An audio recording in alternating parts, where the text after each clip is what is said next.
চিঠিতে তুমি কি লিখছো? খারাপ কিছু? না, তেমন কিছুই না, সাধারণ কয়েকটা কথা লিখছি। তাহলে কান্না করব কেন? তুমি তো একটা পাগলি, অল্পতেই কান্না করে ফেলো, তাই বলছি।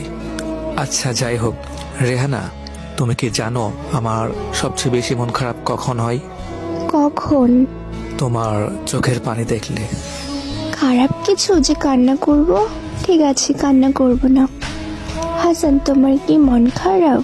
না। আচ্ছা, একটা কথা বলবো, শুনবা? আচ্ছা শুনবো, বলো। আজ শেষবারের মতো সেই গানটা শোনাবা? শেষবার বলতেছো কেন? এরপর থেকে আমি আর শুনতে চাইবো না, তাই। কেন?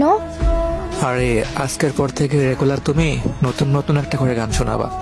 এক গান আর কতদিন ভালো লাগে বলো? ও আচ্ছা।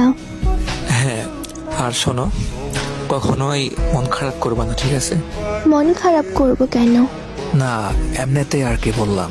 তোমার কি হয়েছে আমাকে বলো প্লিজ। আরে পাগলি, তেমন কিছুই না। আচ্ছা ঠিক আছে, রাত অনেক হয়েছে, এখন ঘুমাও। আচ্ছা ঠিক আছে, তুমি ঘুমাও। আচ্ছা শোনো, বলো। অনেক ভালোবাসি তোমাকে। আমিও তোমাকে অনেক ভালোবাসি। পরদিন সকালে রেহানা তার বান্ধবীকে নিয়ে হাসানদের বাসায় যায়। যাওয়ার পরে দেখে বাসায় অনেক ভিড়, আর সাদা কাফনে জড়িয়ে কে জানে শুয়ে আছে। রেহানা জিজ্ঞেস করলো, এইটা কে? একটু পরে পাশ থেকে কে যেন উত্তর দিল, এটা হাসান, ও আর এই পৃথিবীতে নেই। এইটা শোনার পর